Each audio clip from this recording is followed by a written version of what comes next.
banyak ini bukan didikan apa bapaknya ibunya gitu, tapi ini dari pengaruh luar. Apakah bisa seperti itu, Ustaz? Iya.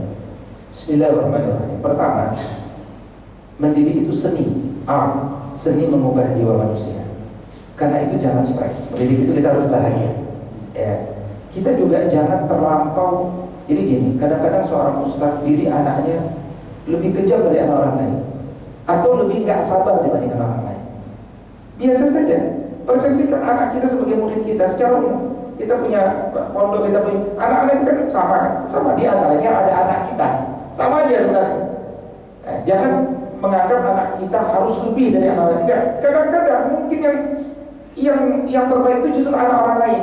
Anak kita mungkin kalah, nggak apa-apa. Ya, semua anak itu punya passionnya nantinya. Ya, jadi gini, dalam mendidik itu ada ilmu fardhu ain, ada ilmu fardhu kifayah. Ya, ada industrial skill. Yang harus sama antara semua anak ini itu namanya ilmu fardhu ain. Itu wajib sama. Ya, wajib sama. Akidahnya, ibadahnya, akhlaknya, cara berpikirnya itu wajib sama. Tapi ilmu fardhu kifayah itu nanti kemana anak ini berkontribusi bagi negara itu nggak sama. Ya, kemana nanti passionnya nggak sama. Tapi harus ada yang sama. Nah, masalah adab dengan orang tua kata-kata itu ilmu fardhu ain gitu. Tapi kalau kita menemukan anak kita berkata-kata buruk dengan kita, yang pertama harus kita lakukan istighfar dulu. Astagfirullahaladzim. Supaya apa? Supaya kita nggak marah. Supaya kita sadar marahnya kita nggak akan mengubah kok. Dan nggak perlu juga dimarahin anak itu sampai puas ya. Dan itu yang paling bisa melakukan kita ya.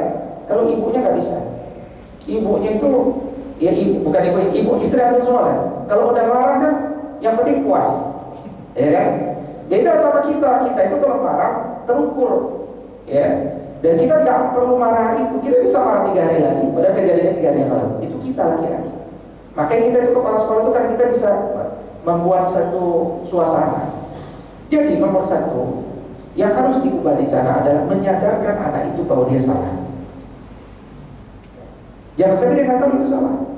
Yang kedua, dia mengobati kesalahannya itu dengan bertaubat kepada Allah, istighfar. Ya, beristighfar kepada Allah. Karena itu ada. Nah, yang ketiga, antum boleh memberikan hukuman kepada anak itu, tapi dengan hukuman yang menyehatkan, bukan yang menyakiti. Ya. Hukuman-hukuman yang menyehatkan itu adalah perbuatan baik. Contoh, anak saya izin main. Oke, izin main. Kita ajarkan disiplin. Jam 5.15 pulang ya. Pulang. Kalau nggak pulang 5.15, katakan dia pulang 5.16, berarti dia terlambat, betul? Kalau terlambat harus ada hukuman. Hukumannya apa? Jangan dipukul. Anak dipukul nggak akan sakit ya. Dia hanya akan sakit kalau apa? Kalau nggak diizinin main.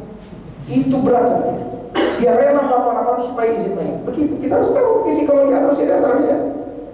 Ya.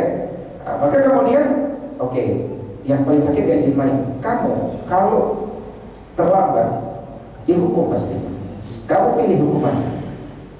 Tidak main 1 hari apa 2 hari. Nah, sebenarnya kita pengen kasihnya nggak pengen main 1 hari aja sebenarnya.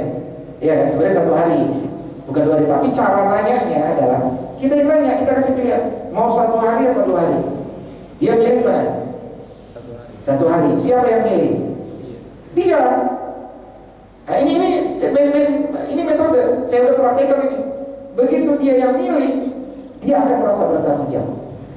Minimal itu seperti kasus saya. Begitu dan 5.15 itu lari-lari lihat jam. Enggak terlambat, alhamdulillah itu ya. Tapi begitu terlambat, ya udah, aku besok nggak main tik. Dia yang putusin, bukan lagi kita, gitu loh. Nah, kalau nanti berulang lagi, tambahkan lagi dosisnya. Dosis yang baik juga. Apa yang baik bagi anak laki-laki? Push up itu baik bagi anak laki-laki. Anak saya kuat push up. Ya, saya ikutkan martial art lagi. Laki-laki harus kokoh, nggak boleh cengeng. Push up. Terlambat lagi push up berapa kali? 5 kali. Ya kan? Atau dia terlambat nih. Siap push up gampang katanya pesannya. Nggak apa-apa. Kita tuh happy-nya jadi sama aja, tapi harus tegas. Berwibawa. Wibawa kita dibangun. Kalau kita sudah menjanjikan sesuatu kebaikan, harus kasih. Jangan pernah kita menjanjikan sesuatu nggak pernah dikasih. Kalau kita menjanjikan hukuman, tegakkan. Jangan sampai kita menjanjikan sebuah hukuman nggak ditegakin. rusak itu sistem. Maka bicara kita harus selalu dengan ilmu. Cara kita mengekspresikan harus dengan ilmu. Marahnya kita ilmu. Jadi dia tahu bahwa kita ini alat hak. Kita itu bicara karena kebenaran, bukan karena kita gitu. Itulah yang akan membangun wibawa dari sama lain. Memang memang mudah, gitu ya. Memang ini gitu. Karena kita harus tarik ulur. Kadang jadi ayah, kadang jadi teman ngobrol, kadang jadi teman curhat, kadang jadi syekh ngasih fatwa, kadang jadi pelindung. Ya kan coba, kadang jadi guru. Bagaimana kita bisa memainkan peran itu semua tanpa membuat dia meremehkan kita? Memang itu seni namanya. Itu jam terbang namanya, ya kan? Nggak ada teori apapun yang baik itu. Yang penting kita mencoba menjadi ayah yang baik. Nah, satu lagi terakhir. Kalau kita pernah memukul anak kita, pernah berbuat salah sama anak kita, apa pelajaran yang paling bagus untuk kemudian membangun kewibawaan kita? Apa jawaban Anda kira-kira? Antum pengen bangun wibawa antum lagi sesudah antum menggores dalam jiwa dia. Jawabannya adalah minta maaf. Nah, Abi kemarin mukul kamu, aduh Abi hilang, Abi salah, Abi istighfar. Gimana kamu supaya ridho sama Abi? Abi hukumannya hanya seperti itu. Kita ngomong gitu aja, itu mengandung pendidikan nggak soalnya? Dia akan mikir tuh, ya Allah, nanti kalau saya pernah bersalah, saya akan ikut bapak saya, nggak akan malu untuk minta maaf. Hatta kita minta maaf pun sebagai seorang pendidik disimpulkan oleh dia sebagai pendidikan juga. Jadi nggak ada yang ya nikmati aja dunia pendidikan itu. Kita kalau perlu minta maaf. Kita perlu anak kita perlu. Antum tahu kan ada seorang di TV itu yang anaknya laki-laki 3, yang ketiga ini tumbuh kembangnya lambat, datang ke psikolog. Apa kata psikolog? Pak, anak bapak kurang peluk. Ternyata dipeluk sama dia, ini laki-laki. Setelah dipeluk ternyata jadi lebih dekat sama bapaknya, tumbuh kembangnya bangun, percaya diri luar biasa. Hari ini sering memeluk anak laki-laki. Terakhir ya, kalau Ustaz ada terakhir lagi ya. Nah, ini yang paling terakhir ya. Ini kasus ya untuk pelajaran bagi kita. Pekan lalu ada seorang ustazah yang kontak saya, dia minta saya ngomong sama ustaz ini. Karena ustaz ini kalau bicara sama anaknya di pondok, ketemu sih ngobrol sama anaknya, ngobrol. Tapi yang ngobrol bapaknya doang. Jadi 1 jam ngobrol sama bapaknya. Itu anaknya nggak pernah ngomong. Bapaknya ngomong 1 jam gitu. Isinya bapak dulu, di masa dulu, begini dulu begitu kan. Anaknya mau ngomong, Pak, gitu kan. Ya, dia anak itu pengen ngomong, anak laki-laki itu pengen ngomong, Pak, aku ini ada loh Pak, aku berani ngomong loh Pak.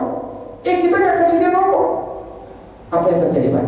Anak laki-laki yang ada pondok itu kemarin dites di rumah sakit, depresi akut. Harus istirahat 6 bulan dari pondok, perbaiki hubungan, macam-macam. Bayangin, hanya gara-gara dia ingin menjadi yang terbaik dengan bapaknya. Bapaknya nggak kasih kesempatan ngomong, bapaknya nggak sabar, nggak sadar. Apa dosanya saya disuruh ngomong sama ustaz itu, ya kan? Ustaz kan kalau ngomong susah ya. Saya cuma pengen bilang adalah, ya begitulah dunia pendidikan. Kadang-kadang kita harus tarik ulur. Tapi berdoalah kepada Allah, mudah-mudahan. Apalagi nanti menjelang berbuka ya. Menjelang berbuka jangan ngabuburit, banyak doa. Ya Allah, mudahkan saya dalam mendidik anak saya. Jangan jadikan anak saya fitnah ya Allah. Jadikanlah ini investasi saya terbesar. Kumpulkanlah kami nanti di jalannya Allah melalui pintu araya. Mudah-mudahan itu semua diaminkan untuk hadirin semua. Demikian aku qouli hadza wa astaghfirullah. Baik, terima kasih atas pemaparannya. Mudah-mudahan bisa menginspirasi iman kita agar kita beribadah kepada Allah Subhanahu wa taala. Terima kasih. Assalamualaikum warahmatullahi wabarakatuh. Waalaikumsalam.